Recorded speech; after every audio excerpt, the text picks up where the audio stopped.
And we're back for this third out of 4 hours we'll be playing tonight. And when we went on our break, the Vox had indicated that transition into the warp was imminent, or at least 30 minutes away. And Accolon had, or rather, Sister Francesca had suggested that Accolon go and explain to Medea what's going to happen. So, assuming that Accolon is able to find Medea. She's in her room. Yes, well, okay, then we have an idea of where you are. He pokes his head round the corner. Medea? Does the sound come from underneath her bed? Yep. So far, you haven't seen her actually sleep in the bed. He goes over and kneels down so he can peek under. What? He's not actually looking at you. You know, in the next, back turned. In just under half. Yep. In just under half an hour, we're going to jump to warp, or go into the warp, rather. I'll take it you don't know what that means exactly. Nope. Okay. Basically, for this ship to get to where it needs to go, we're going to pass into a separate, another place. A place that's not like the space that you've seen. In this space will be demons, will be entities that seek to do you harm or use you in some way. When we enter this place, they won't be able to hurt you directly, but you will be able to hear them whispering to you, trying to tempt you or to threaten you or to do any number of things. I'm just warning you now because you will be hearing whispers while we journey, and you should do your best to ignore them and not take what they say. Well, take it seriously, but don't listen to them, basically. All right. Am I making sense? Nope.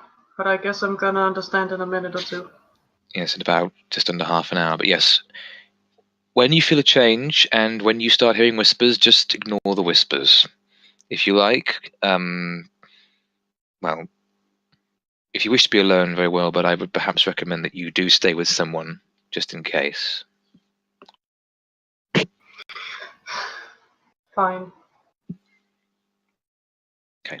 She climbs out, throws her knife back on the bed, and yes, there's blood on it. And then just sits on it.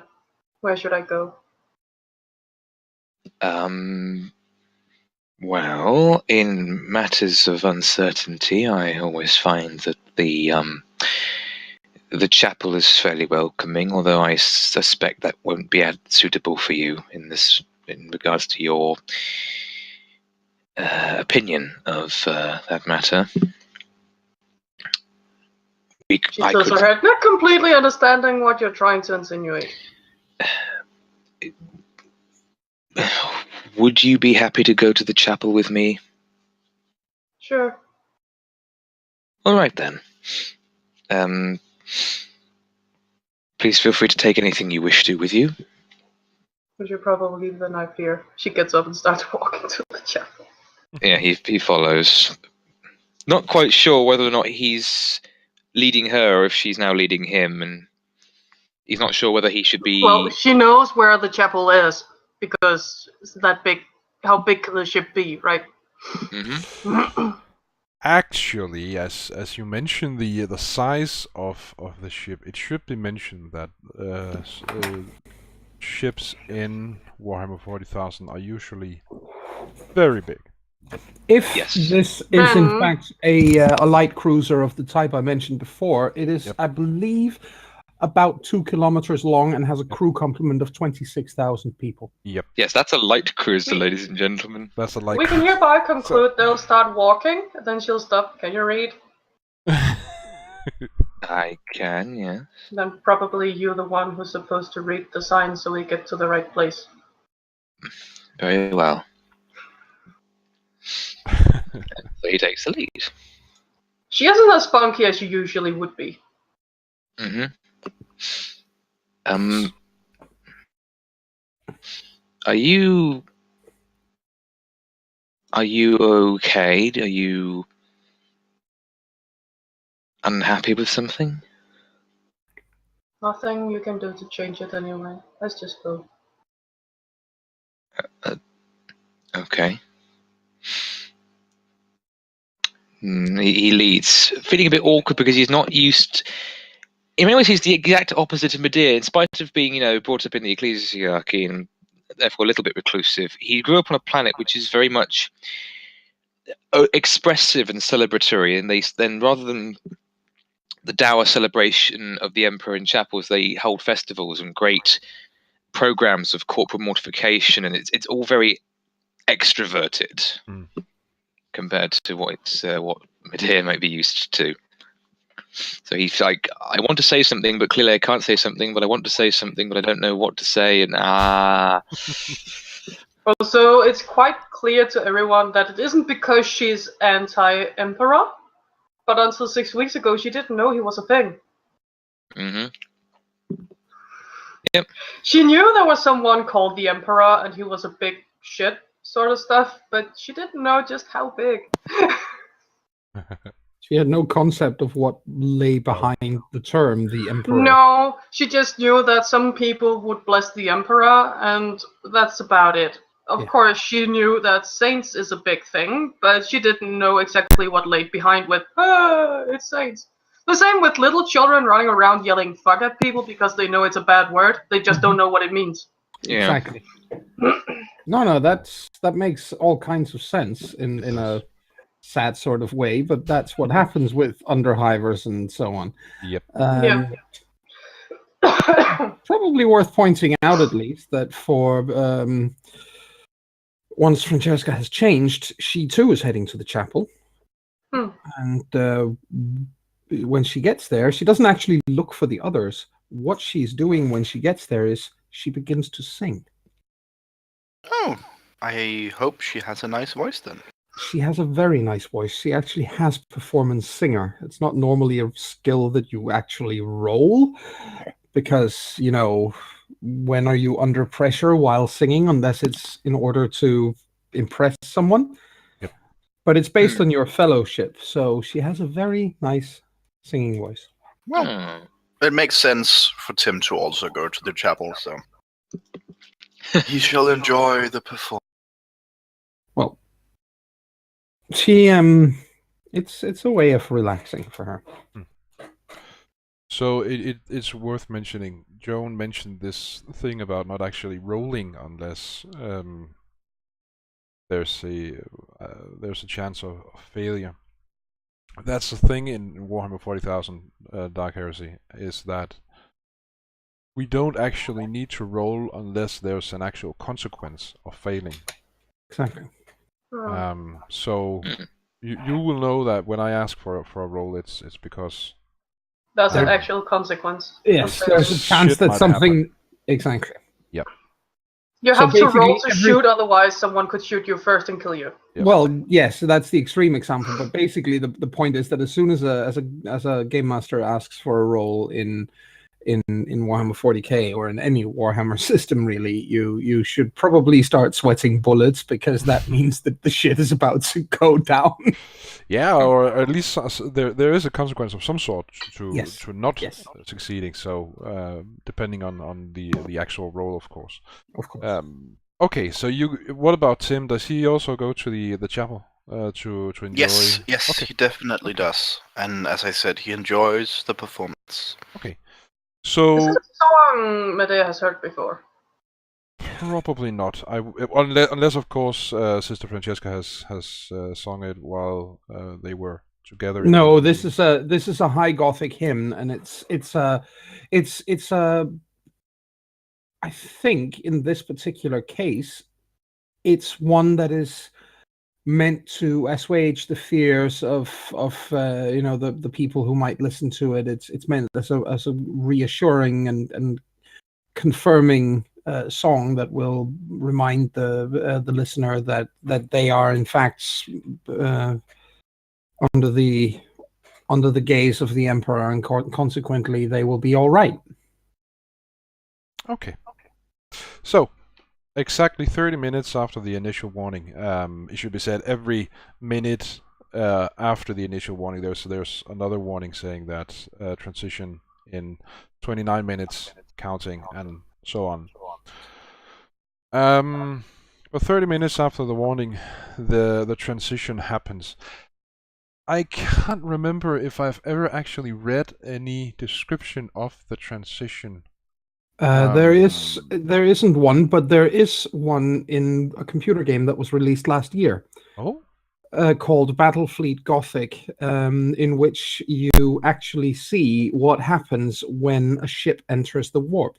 Oh, I need to see that then. And it's quite a funny game on top of things. It's hardly recommended for any 40k aficionados out there, but it's basically what happens is that the ship stops its forward momentum very, very abruptly, and it clearly gives a jerk through the entire ship.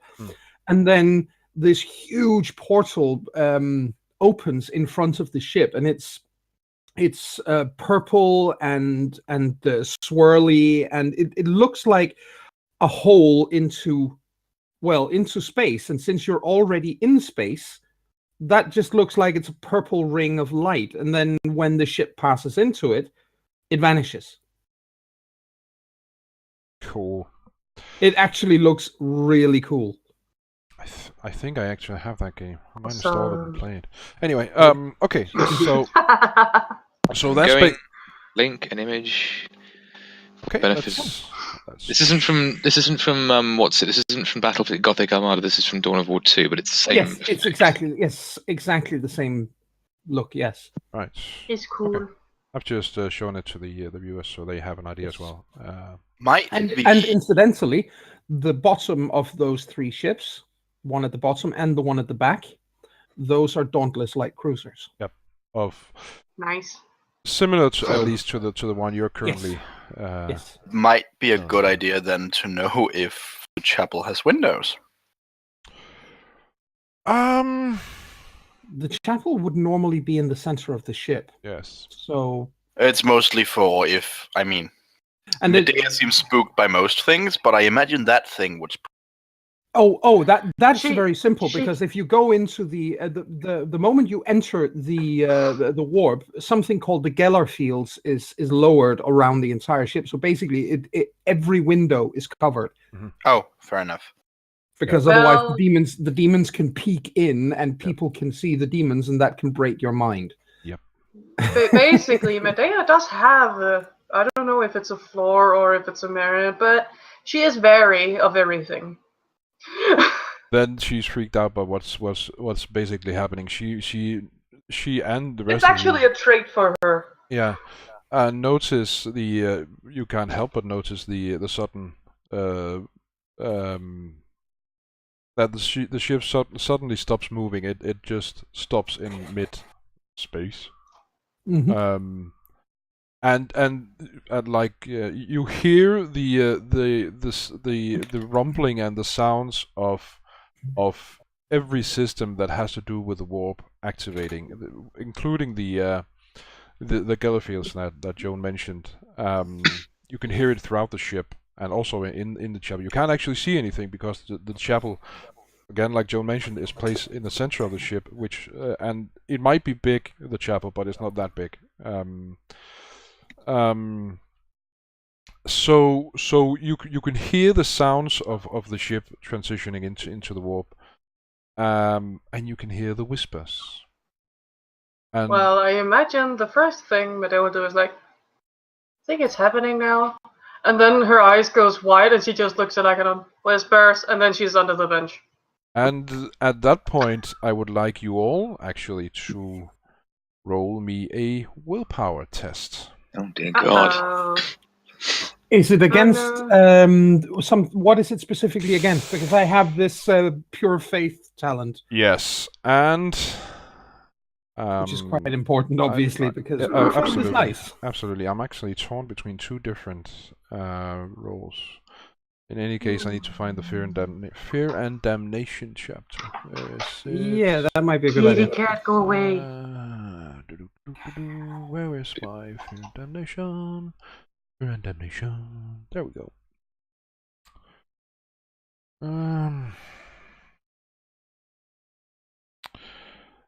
I think we'll start off with a fear test, which, like I said, is a willpower test. Yes, I use a fate point and ignore it. Okay. That's what pure faith can do for you. A very limited pool of fate points. I have 3. Okay, yeah. Also remember that you get them back at the end of the session. Exactly. That's true. Yes, you have your current number of fate points per game session. Unless you burn one, you can spend a fate point or you can burn a fate point. If you spend a fate point, you get them back. Yep. If you burn a fate point, they're gone. Yep. Okay. So one thing I need to mention, Medea, you rolled exceptionally well, but you get a +10 modifier because of Sister Francesca's singing. This means that that goes for all of us. Yep, that goes for all. Well, at least those of you, which I think are all of you, who are in the chapel. Yeah, that's all of us. Yeah. So basically, the number you need to roll under is increased by 10. So that's a good thing. Let's give this a try then. Yep. So modifier, I would write 10 then. Yes. Yeah. Okay. And I roll 2.1 degrees of success. Okay. Maybe write that in a fashion that. Let's see. I rolled 26. Yes. Pretty good. And my willpower +10 is 47. Yes. And 2 degrees obviously is 2 whole 10s. Yep. And that in this case it doesn't matter, but in some cases the number of degrees of success does become a factor. For instance, if you do a full, what's it called? Full burst or full auto burst or something with your weapon. Yeah, you can do burst or full auto. Yep, and then the for each degree beyond the success itself, you get an additional bullet hits your target. So in some cases it becomes an issue, but in most cases it's simply a matter of making the roll or not making the roll. Yeah. Akelon's really with it on this trip, it seems. This is very good. Cool. Okay, so everyone basically, is okay. Right. Yeah, that's our first encounter. We haven't died. So, so you all hear these the whispers, the whispers of countless voices whispering in your minds and reverberating off the walls, and I think, Medea, you hear a voice. God damn it, cat. Sorry, the cat just scared the shit out of me because he tipped something over behind me. You hear this choir of demonic voices whisper to you the atrocities they'll commit to Kilsa and Agor and Kiandra and Abel and Tristan and Kisa. But still, your fear test was exceptional. So it doesn't. It might bother you, but not in the way the voices hoped it would. Hoped it would. Yep. And I think for Sister Francesca, who's cold as who doesn't Cucumber. exactly, and Akalon, they threaten with the destruction and death of your most beloved God Emperor. Francesca actually at that point, during between two hymns to sing two songs, she will send she will specifically invoke her father. Oh, Is after all legitimate to invoke in this situation because he was an exemplar of bravery. So she will invoke him. Cool. Of course, the voices spit and hiss at this, and basically they leave her alone. They become indistinct whispers and mutterings that make no sense. And so yeah, and that's basically the journey in the warp as you experience it, because you can't obviously you can't see what's going on, but you can certainly hear the whispers. And Timotheus as well, or Timotheus. Timmy! Timmy! I think it's easier to just say Tim. Let's say Tim. Let's call him Tim. Tim the Enchanter. What was her name? What was the name of his last remaining companion? Shrike? Shrike? Well, that's not her actual name. That's no. Yeah.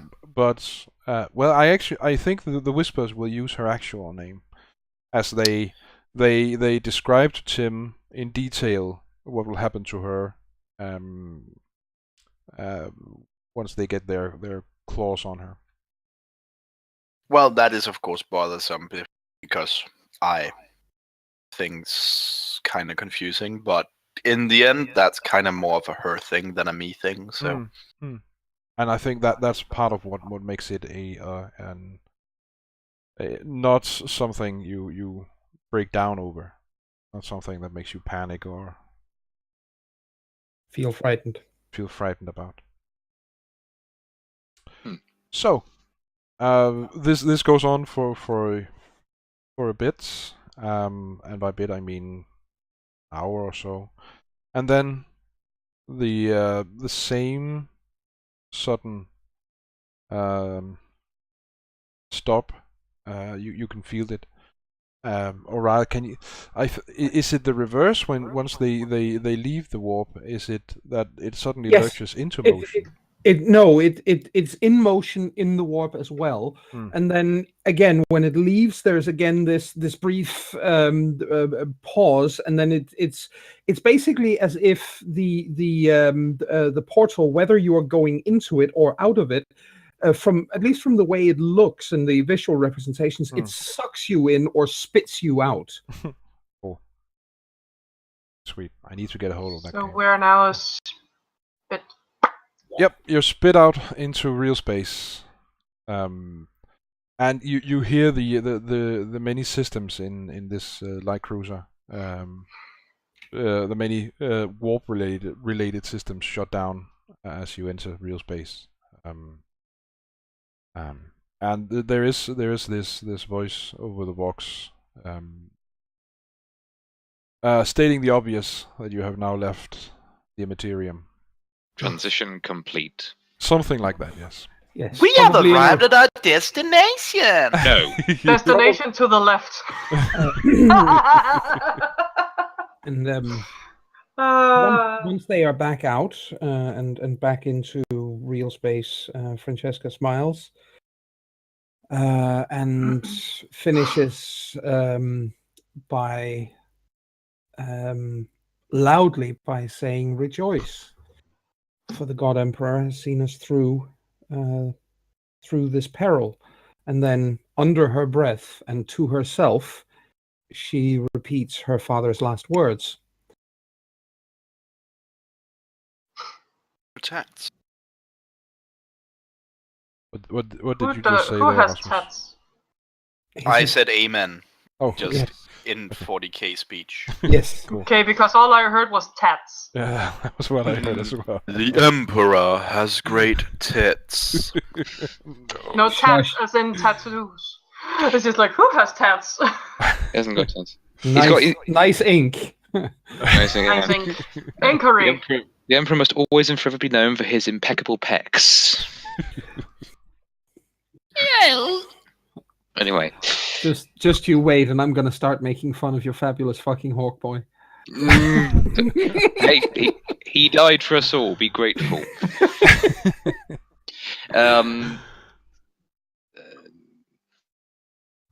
Yeah, I think Achelon will also praise the Emperor in quiet prayer, particularly once they jump out. He was probably praying under his breath while they were going through the warp as well, but it transitions to one of thanks as opposed to one of. This is a very high speed jump and a very short one. Obviously, you can be in the warp and potentially for weeks if you're on a long journey, but this is within the sector, so it's. Yes, I want to read something out in the next break about warp travel that I've found that just sums it up in the most wonderfully glib way possible. Sure, absolutely. I think the only thing Medea would have said is go away, go away, go away, go away from her spot under the bench. And after they come out, it'll take a minute or two, and then she'll peek out. Like, okay, it's over. And then climbs out, straightens her clothing, takes off her hood, crosses her arms. Well, that's the one thing I really don't want to do again. Well, you're probably going to have to experience that many, many, many times. It'll never be not an ordeal. It'll always be strange, but you will get used to most things. Also, by this point, it should be noted that her white, or once white, what's it called? Garment? Garment? I don't know what you call that part. Is red around the waist. Oh, So it's her time. No, around the waist, not her crotch. I don't know how women work. We don't bleed from the navel, let me just say that. Are you certain? I'm pretty certain. I really apologize on behalf of the But player. you're trying to use it. Yes. That's icky to be. Guys, seriously? No, just no. Yeah, guys, how could you?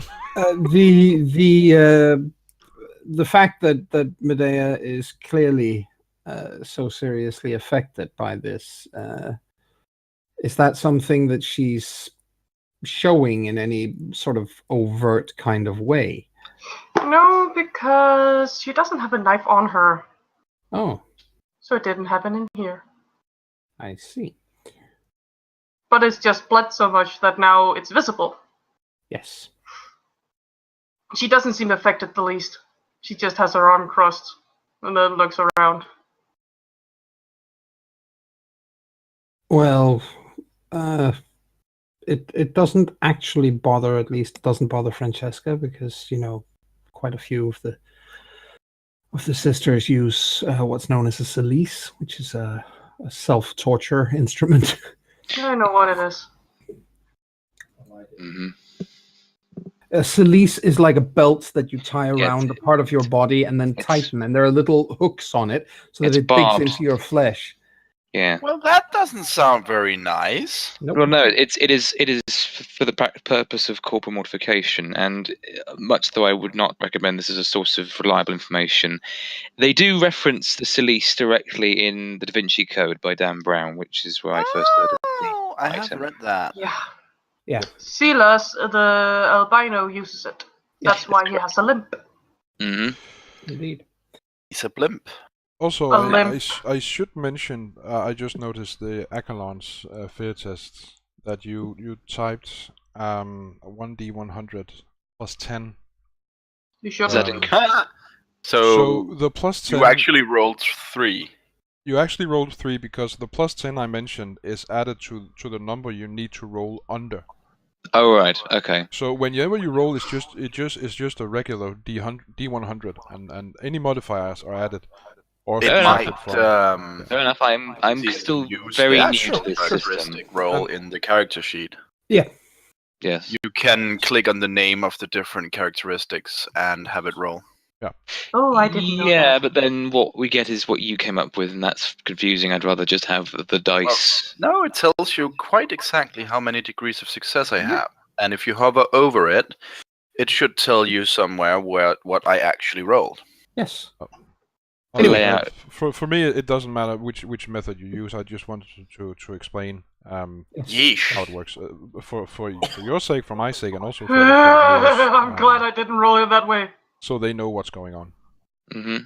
Anyway, That was a 99, AJ. That's It was. terrible.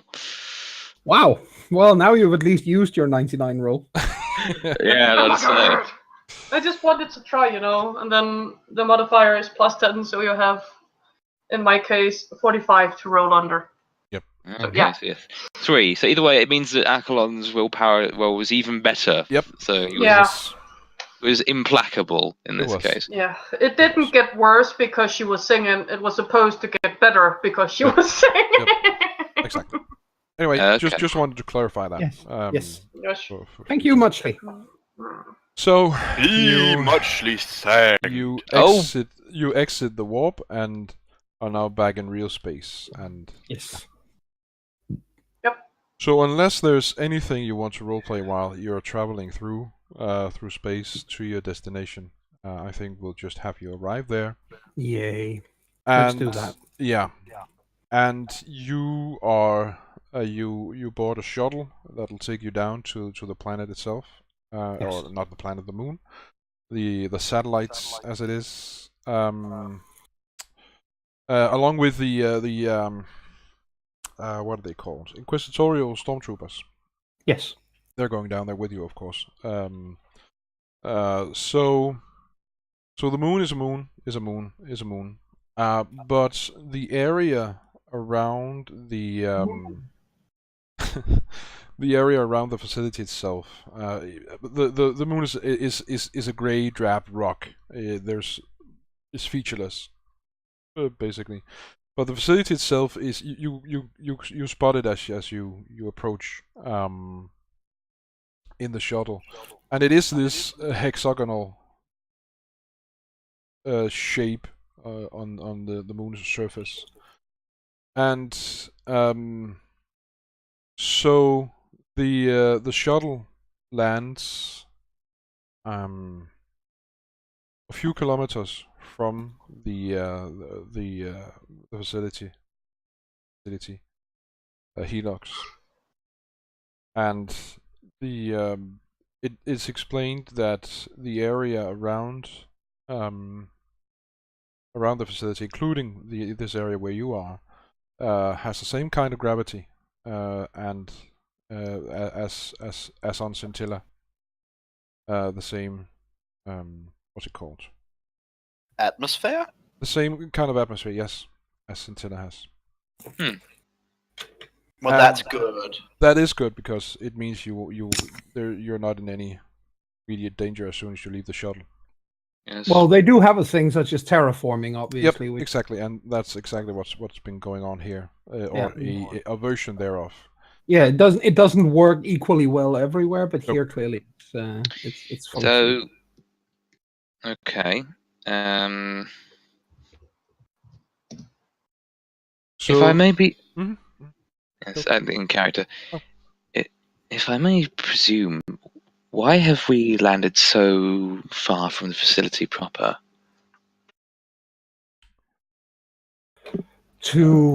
I would imagine, because if we land closer to the facility proper, something might actually see us land, something we don't want to see. Plus, it makes the shuttle a very stationary target for the stormtroopers to protect. The sister has it right. This is exactly why we landed here and not closer to the facility. Very practical. I would advise you to once you've reach the facility itself to communicate to me what you find, what you see. Yes. And I may then make a decision on whether or not to move the shuttle closer. Of course. But for now, this is where we land. Yes, you shall have your report as soon as we can send one, Lieutenant. Thank you. We also have the added bonus, obviously, of having, and look towards Tim.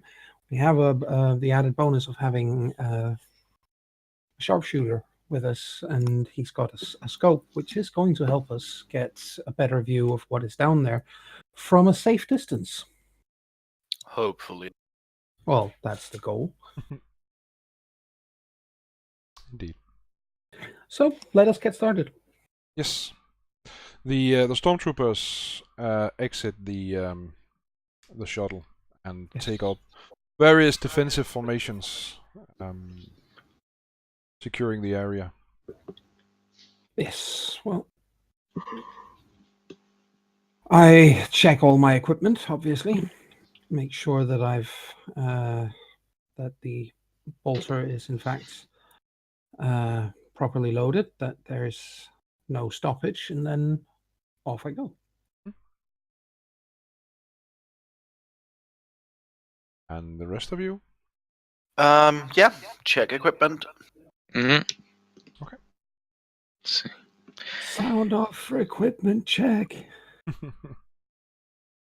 So, okay. So you start walking toward the black facility that looms large in the not too distant distance. That thing.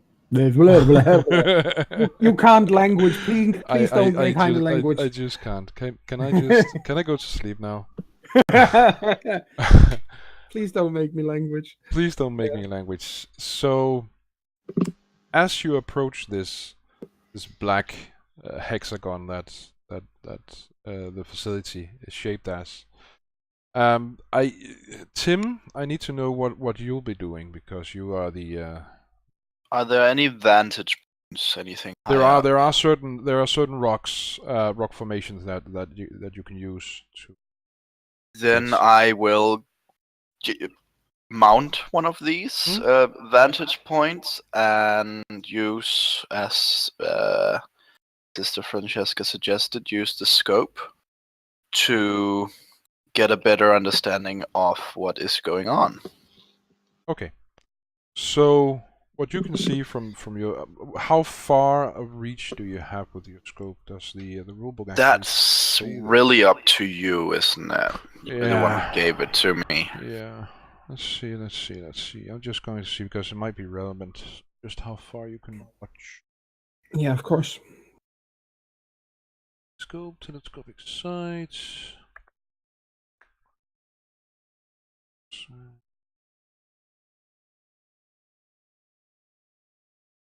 Okay, unfortunately. I mean, I imagine he can just use it more or less as a, short-range binocular. Yeah, you would be able to. And okay, so cool. So so you climb up one of these rock formations and give it a look. Okay, so what you see is you see the facility itself. It's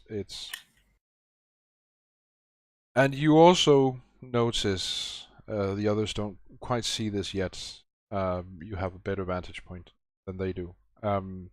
But you see several lights, warning lights, blinking on each side of what appears to be a main entrance. I convey this to Francesca. All right. You see no activity, no movement in or around or on top of or the facility. There are no living creatures inside. I pass this along.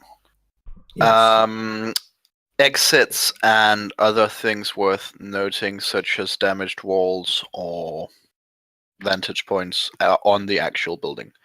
There are no. The only entrance you can discern from where you're placed is the main entrance. It's a huge gate that probably rolls to the side whenever it's opened. Yeah.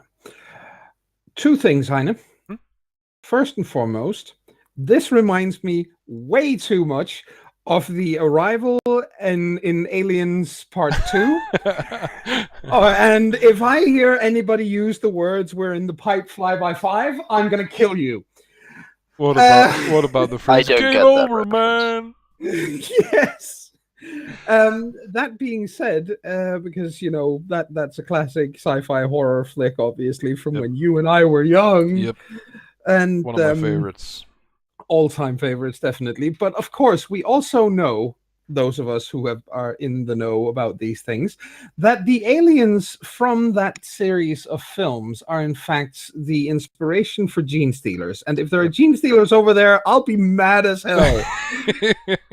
Because we are not ready. What's this? What?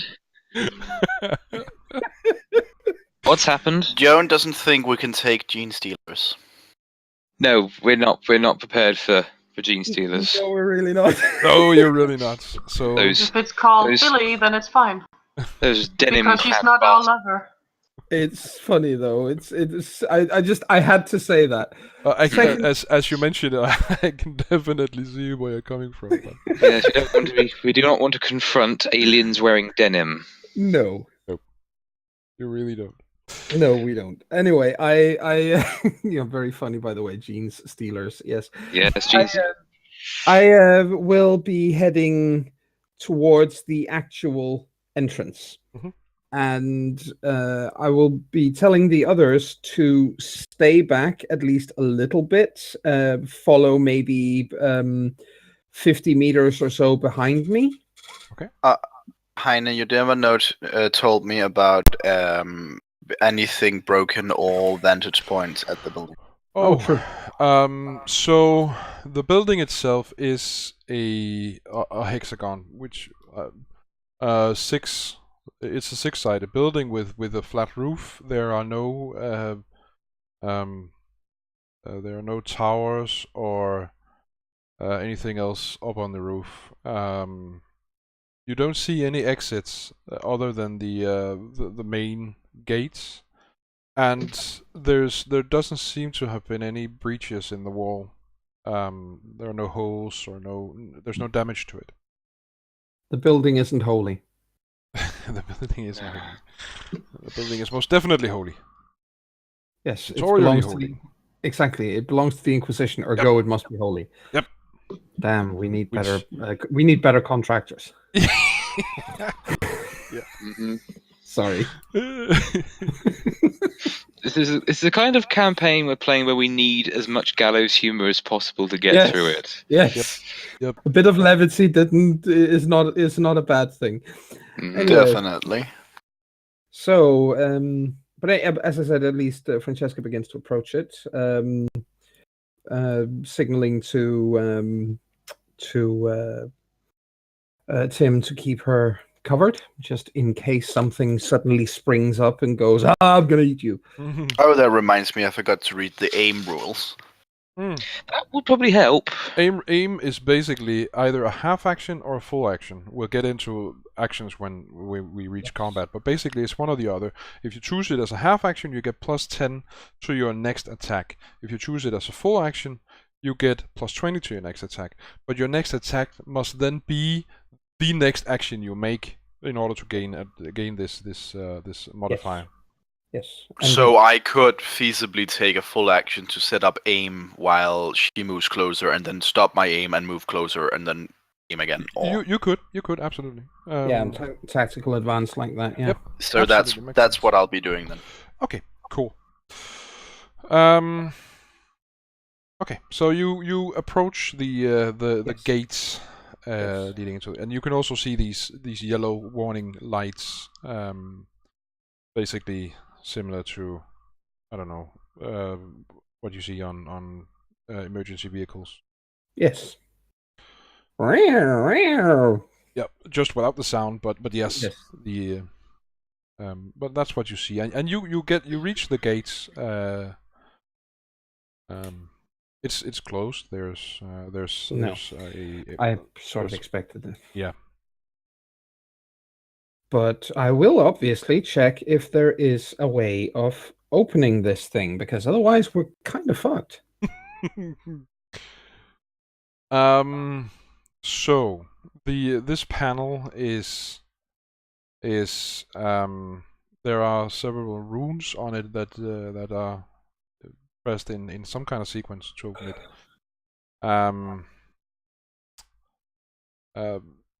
Unfortunately, that's really all you see. There is this panel with runes on it that you. Was there anything on the data slate? That is an excellent question. Because we did say that we were going to study it. True. And because you did study it, there was indeed, along with the schematics of the place, there was the pertinent information about, such as codes for panels and such. And yes. you know the code for this. All right. I then enter that code and. So when you do this, the gates you hear the rumbling as the gates begins sliding sideways, and you look into a rather large hallway, large enough for large vehicles to drive through it. It also seems empty. And dark. The only light is what's coming in from the outside, from where you're standing, and it only reaches so far. Yeah. And the rest of the hallway is lost in darkness. Yes. Well, obviously, I take a moment, but not a very long one, because I am silhouetted against the light outside, and I don't know if there's something in there with a gun. So as soon as I've kind of found out that yes, it is in fact quite pitch black in there, I have to look for some way of turning on the lights, which, in all fairness, would be fairly natural to have reasonably close to the entrance. At least that's what she's thinking. And this makes sense. You examine the wall near the entrance, and there is a lever you can pull. That'll you imagine, at least you expect to turn on the light. Well, she tries. Okay. The lights in the hallway are turned on as you pull that lever. Yay! And you look at a scene out of a nightmare. So this long hallway, you can see at the far end, it opens up into a what might be a storage area or something of sort. But along the walls of this long hallway lie numerous bodies. Corpses everywhere. Corpses everywhere. Out of character note, home sweet home. No, this is not home sweet home, because as you look at these dozens of corpses lying on the ground, you notice that most of them have blood coming out from every possible orifice. Are they still bleeding? Are they fresh? No, they're not fresh. They've been dead for a while, and you can also smell this. There's a certain unpleasant odor to the place. Well, Francesca, of course, switches or clicks the safety off her bolter, and with one hand over her shoulder, she gestures for the others to come closer, but she's not, like, come over here in a hurry. It's more of a careful wave closer. Mm-hmm. And then while they approach closer, she reports this to the lieutenant. She informs him that we are at the entrance. We have successfully opened it and reestablished lighting in the immediate interior. Everything here is dead. There are corpses everywhere, and they have been mutilated. You get a simple reply. Yep. A good copy. That's all he says. Yes. That's that's as much as she would have expected, and she would not expect him to move anything closer under these circumstances. Yep. So. Well, Medea walks up and looks in. Yeah. Then Medea can, of course, be the same. Tim stays further away, but I suppose you could look through the scope. Well, she does have her guns out. She just doesn't walk up. I'm completely unprepared for shooting stuff. No, she does have them out. Yeah. It ain't pretty in there. It ain't pretty. I had no idea Francesca could sound like a farmer. She's got many talents. Actually, I think at this point this is a good.